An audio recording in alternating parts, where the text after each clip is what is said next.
Hello out there to all the boaters listening to this presentation. My name is Lisa Byers and I work on the Salmon National Forest in the River program. Today I'm going to run through the process on how to request your camps on the Middle Fork and the main Salmon River systems, and also how your permit will be issued to you. If you have floated the river before, this will be a different process than what you have experienced in the past. If you still have any questions after this presentation, you can call the river office and we'll try to answer them.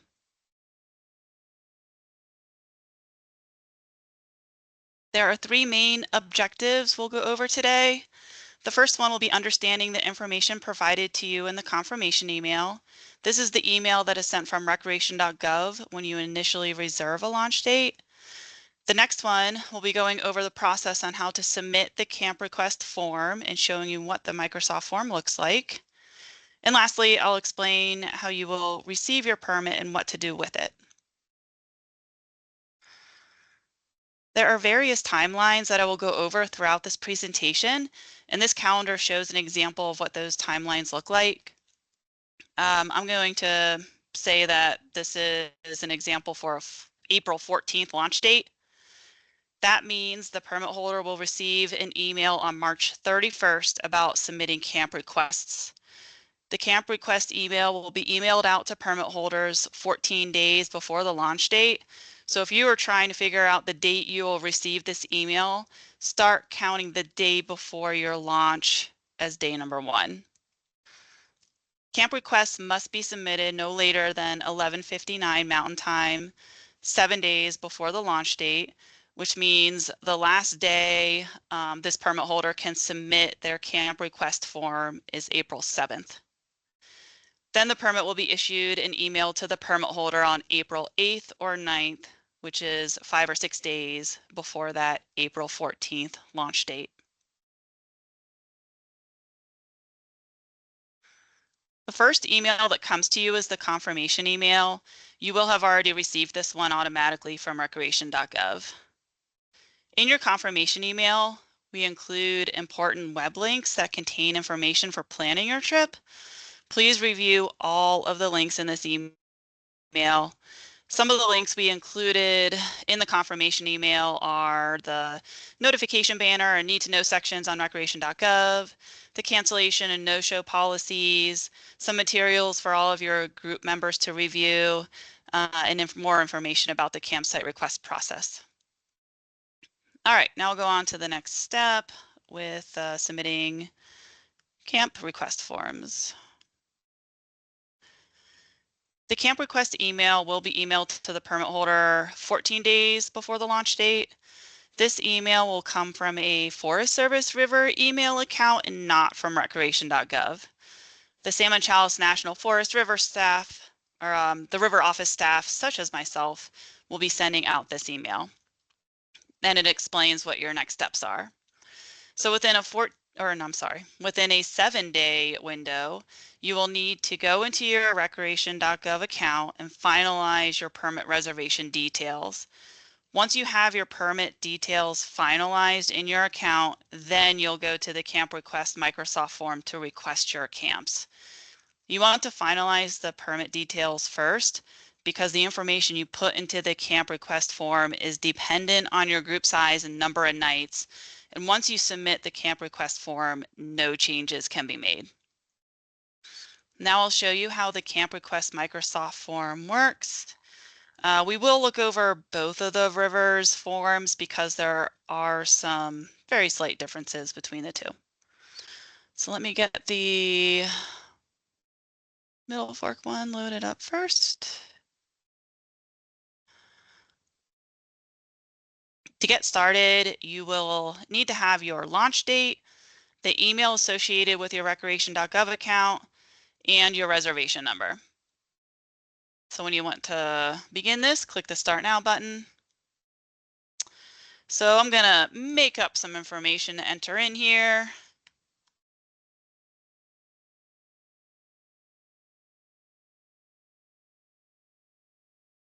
Oops. All right, that was my email, last name. And then we only need the last 4 digits of your reservation number, highlighted an example here in the form so you know what to put in. So I'll just put what's in the example here, which is 1537. And I'll say my launch date is June 25th. Click next. Read all the information on this page before submitting your camps, as it goes over all the various criteria you need to know. We also included a link that goes to our Forest Service webpage that tells you what the restrictions are when choosing camps, and also a list of all the campsites. It would also be handy for you to have your river map available when you're going through this too. Please understand that camp requests are not a guarantee. If a camp is not appropriate to assign due to your group size or other constraints, or if a form is not submitted in time, the river office will assign the best available option for you. And just a reminder, you can only submit this form once. So after you've read through all the information on this page, click next. Now you start to put in your camp requests. For this presentation, I will show you an example of just generally requesting camps for night 1. And then for the middle fork here, I'll do an example for requesting a layover for night 2 and 3. So night 1 here. You do have 4 options to enter in for requesting each night. So and I'll pretend I have a group size of 15 and on the river for 6 nights. So on this drop down tab here, there's a list of the camps, what river mile they are at, the max capacity people that can stay at the site, and some other noted items, such as if it's a hot spring site, which if you refer back to the criteria, you can only have 1 hot springs night on your trip if you were to get one.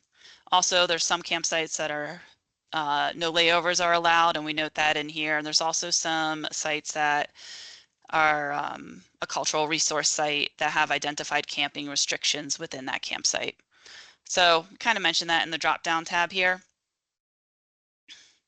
But always refer back to that Forest Service webpage on the screen just before this to understand what these notations mean.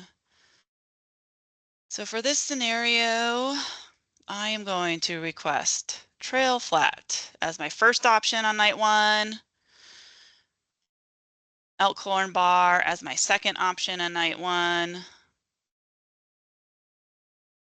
Saddle Camp as my third option night 1, and then Big Bend as my fourth option on night 1. Once you have those filled in, go ahead and click next. So for night 2 and night 3, this is when I'm going to pretend I want to request a layover. So to request a layover, check that layover circle at the top right here. Click that. You'll want to mark this for both of the nights. So I'll end up doing this for both night 2 and night 3. There's also a comments section on each page that can help explain the layover request or other circumstances, but anything written in the comments section is strictly for information sharing only. It's never going to be a preference or a guarantee. It's really just to maybe help explain something. All right, scrolling down.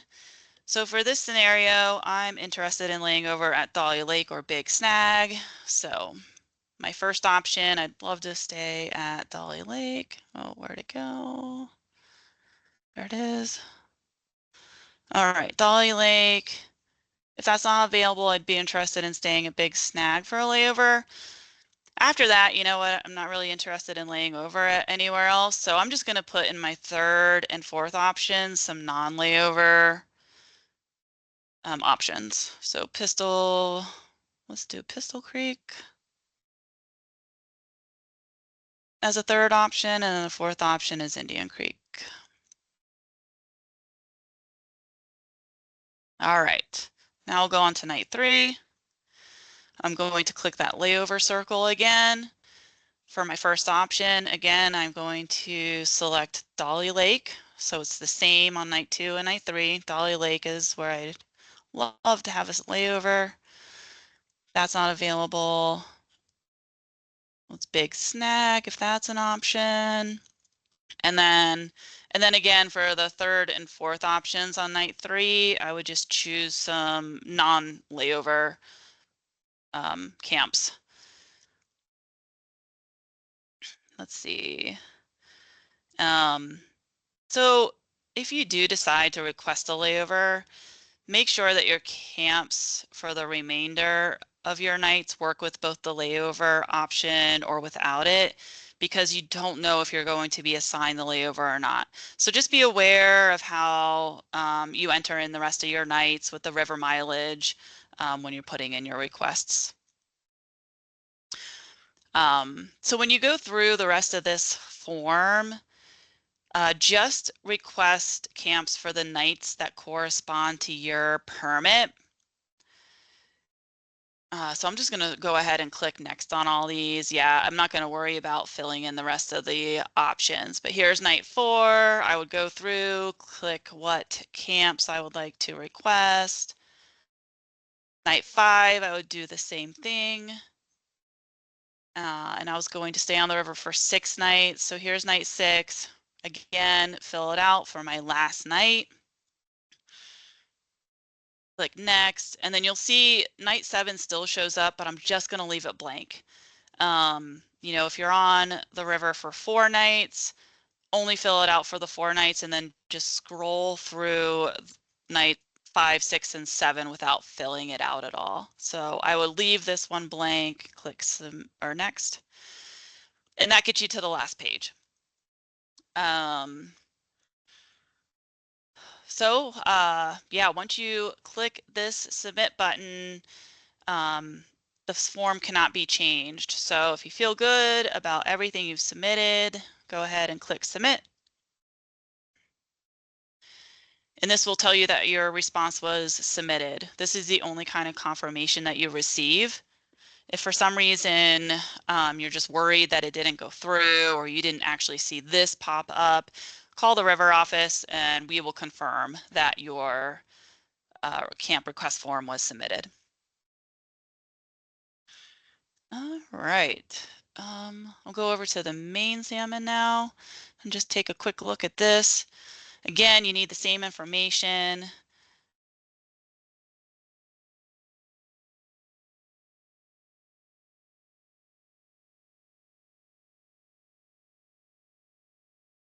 Enter this in again. Last name, last 4 of the reservation number, and then I'll just click June 25th again. Again, read through all this information so you know the rules and regulations on the camps before you submit them, because there are criteria that you need to know before submitting your camp requests. All right, so the biggest option or the difference with the main salmon is that there is a mixture of reservable and non-reservable camps. If you do not want to request any camps for your trip and you're just going to do all first come first serve non-reservable camps, you do not need to fill out this form. This form is only for those groups that would like to request some of the reservable camps. You also don't need to request reservable ones for every night. So let's say night number 1, I don't actually want to request any reservable camps. In the drop-down tab at the very top, there's non-reservable. So just click non-reservable camp and scroll on to the next one. All right, night 2, that's when I actually wanted to maybe try to reserve a camp on my second night. And so that's when you would go in here and go through. I'm just going to click some random camps here. Put in my request. Again, just very randomly picking these. Go to the next night. Again, night 3, I wasn't interested in reserving a reservable or requesting a reservable camp. So I'm just going to click non-reservable camp. Go on to next. Night 4, and so forth. I think you get the idea there. And again, you have to click through next to get all the way to the last page. Only fill in the nights that correspond to how many nights you'll be on the river. Okay, get to that last page. Once you submit it, you can't make any further changes. Submit. Get that same response there. All right, so that's it for the camp request forms. Let me get the PowerPoint back up here. Oops, there we go. And I'll just touch base real quickly about the process behind the scenes in the river office for allocating the campsites. It will be done similar to how it was done at the launch sites. So for both rivers, we'll use a randomized selection process to resolve any conflicts in a fair manner. We do have those 4 options for you to request each night to help eliminate some conflict. But if none of the 4 camps you requested are available, then the river office will choose the best available option. We also consider group size and river mile distance when any conflicts arise too. All right, next. After the deadline for submitting your camp requests, the river office will work through the camp assignment process. After that process is complete, we will enter the camps into recreation.gov, issue the permit in recreation.gov, and then email out the issued permit to the permit holder. So expect to see your permit in your email 5 or 6 days prior to the launch date. There are a couple more steps that you need to do before the permit is totally good to go. You'll need to print it off and have a hard copy of the permit. You'll need to sign that copy for it to be legal. You are required to have this signed copy with you for the duration of your trip. You may be asked to see this on the river and also at the launch site. So when signing your permit, you are agreeing to all the terms and conditions listed on the back of the permit. And when you encounter staff at the launch sites, they will ask to see your permit, verify your identity with an ID, check for your required equipment. They'll check for the aquatic invasive species requirements and give an orientation talk. For Middle Fork users, there may be additional documents sent to you along with the permit, such as if you were assigned a cultural resource campsite that has restrictions on where to camp or set up your kitchen, you will want to print or download that document to take with you. Also during Chinook spawning season, if there are any identified reds, we will send a map to the permit holder so they are aware of any areas that need to be avoided. These documents can be downloaded and taken with you, via phone, because they aren't required to be a hard copy or signed, but just make sure you have it in some kind of fashion because you do need to know that information when you're on the river. This will be the final email the river office sends to the permit holder.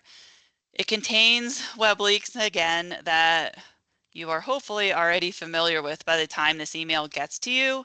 But if not, please make sure you read this information or read through those links so we can all do what we can to protect these special places. Here's just an example of what the front of the permit looks like. Your signature is needed in the bottom left corner, and then the terms and conditions are listed on the back. That looks like this. This is an example of how the back of the permit looks.